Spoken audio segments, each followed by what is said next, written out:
पंचम स्कंद आप देखिए पंचम स्कंदर सारांश कौन जड़ भरत सारांश कौन पंचम स्कंद जड़ भरत सारांश टिकट मनुष्य भागवतर प्रथम स्कंदर द्वादश पर्यंत मनुष्य देखिए तीनोटी पीड़ारे पीड़ित ब्राह्मण को अपमान होती भागवत आरंभ होती ब्राह्मणर अभिशाप शेष होती भागवतर अभिशाप सबु विषय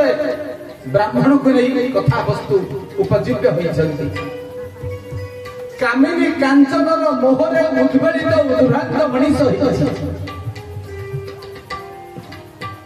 तो कामिनी कांचनर लोभ आ इंद्रिय प्रलुब्ध इंद्रिय विमुग्ध जीव ब्रह्मशास्त्र शिकार पंचम स्कंदर सारांश कौन थिला ना चतुराश्रम जिते मनुष्यर जीवन भितर श्रृंखला को आने रखा आम समस्ते चतुराश्रम सीमित चारिटा आश्रम कौन मनुष्य जीवन में ब्रह्मचर्याश्रम गृहस्थाश्रम वानप्रस्थाश्रम सन्यासाश्रम एक चारिटा पर्यायर शेष अक्षर हूँ आश्रम आम आम घर को आश्रम करिचे तो ना आम घर आश्रम होकर गृहस्थाश्रम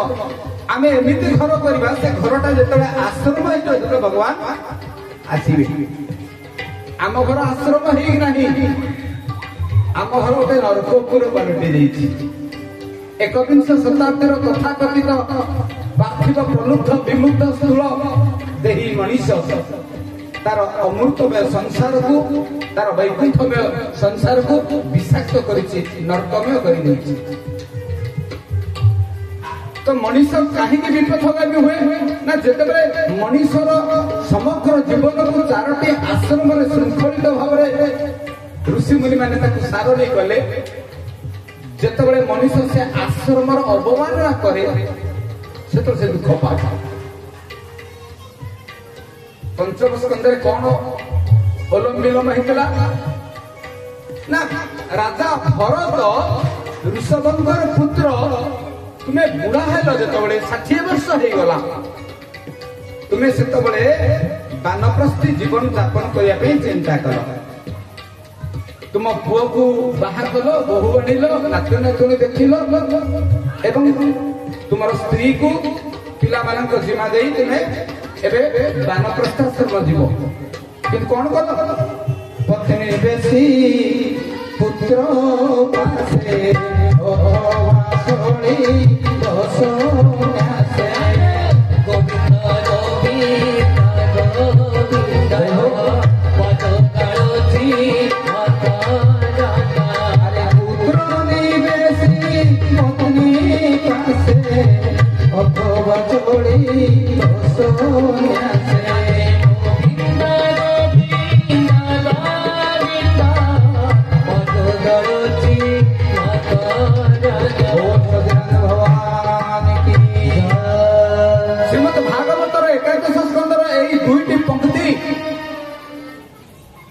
जड़ भरत को उपाख्यान प्रयोग करा जाता आमे समस्ते जने जने जड़ भरत 60 वर्ष हो गला परे आमे आम जीवन धीरे धीरे अपसरी जावा दरकार पिला माननक ऊपरे कुटुंब परिपोषण दायित्व को हस्तांतर करबा दरकार आत्मीय स्वजन बंधु परिजन दूरता रक्षा करने दरकार किंतु आजिकार कलिजुगर मनीष जी बुढ़ा होती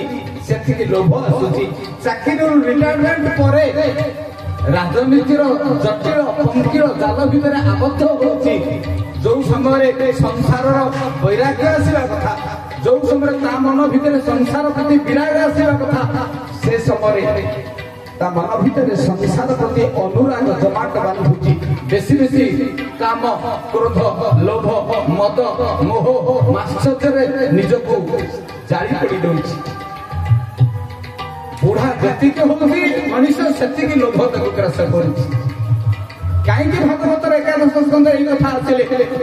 पत्नी निवेशी पुत्र पासे अथवा चलिब सन्यासे आउ गोटे एका लगे किंतु अर्थ अलगा पुत्र निवेशी पत्नी पासे अथवा चलिब सन्यास तुम्हें राजा भरत जेतबेले वार्धक्य उपनीत हेला तुमर पत्नी किए साड़ी पिंधि गले चूड़ी पिंधि गले पत्नी नहीं मनु संहितार पत्नी संज्ञा कौन थिला पतनात त्रायते जा सा पत्नी स्वामी को जे पतनरु त्रायते शब्द रक्षा करे जे ता विपथगामी कुपथगामी स्वामी को पतनरु रक्षा करे ताको पत्नी कहू तो जितेबले तुम बुढ़ा गल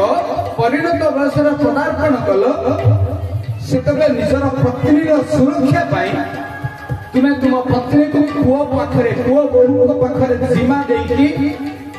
दायित्व सुरक्षार वलय भितर छाड़ी तुम्हें बानप्रस्थी जीवन जाओ भगवान को उपासना करो पत्नी निवेशी पुत्र पास अर्थात पुओ और बोहू को जिमा ता माँ को देके तुम्हें जाओ कौटी की जीव ना चलिब सन्यास सन्यास शब्दर अर्थ भागवत आपण देखिए भागवतर प्रत्येक शब्द भितर तत्व भरी रही सन्यास शब्दर अर्थ सयुक्त न्यास इति सन्यास न्यास अर्थ कौन त्याग सन्यास शब्दर अर्थ त्याग सहित जीवन को कहती सन्यास संसार त्याग कली कामना वासना त्याग कली भौतिक पार्थिव जागतिक लौकिक जगत को त्याग कली एक सन्यास सन्यास शब्द तो गेरुआ पिंधा अरुआ खाइबा चिता तिलक मारिबा ये भेक परंतु सन्यासर प्रकृत अर्थ भागवत सिद्धांत कले त्यागयुक्त जीवन को सन्यास कहती सयुक्त न्यास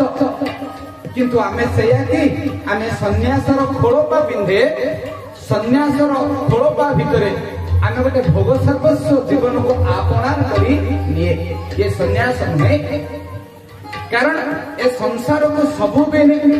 60 वर्ष पर्यंत परखी सारा जो वैराग्य भाव से वैराग्य भाव जो मनीष संसार निजको दुए भगवान पर उपासना आरंभ करेंगे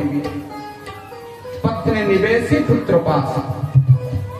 आउ गोटे अच्छे पुत्र निवेशी पत्नी पास पुत्र को पत्नी पाखे रख बो पत्नी पाखे रख नाई पुओ विवाह योग्य होगा पुओ को पत्नी टीए दियो